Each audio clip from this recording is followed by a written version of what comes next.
ඔබ දන්නවද ලෝකයේ උසම කන්ද තියෙන්නේ කොහෙද කියලා? ඒ රට තමයි නේපාලය.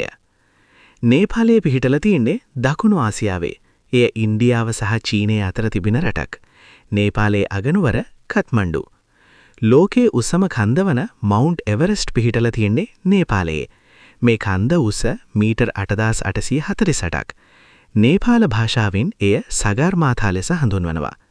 සෑම වසරකම බොහෝ දෙනා ලෝකයේ උසම කන්ද නගින්න නේපාලයට යනවා. නේපාලය ඉතිහාසයෙන් විශේෂ රටක්. 1768 දී නේපාලයේ එක්සත් රාජධානියක් ලෙස පිහිට වුණා.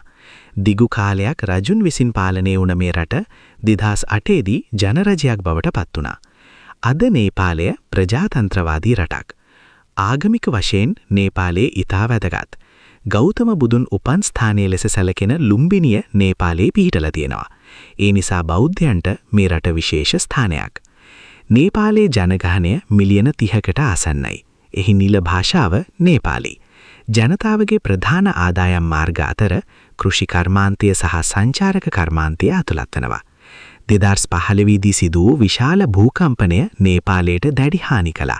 නමුත් ඒයින් පසුව රට නැවත ගොඩනැගෙමින් ඉදිරියට ගියා. අවසාන වශයෙන් කියන්න තියෙන්නේ ස්වභාවික සුන්දරත්වයෙන් ආගමික වැදගත්කමින් සහ ලෝකයේ උසම කන්දෙන් ප්‍රසිද්ධ රටක් තමයි නේපාලය.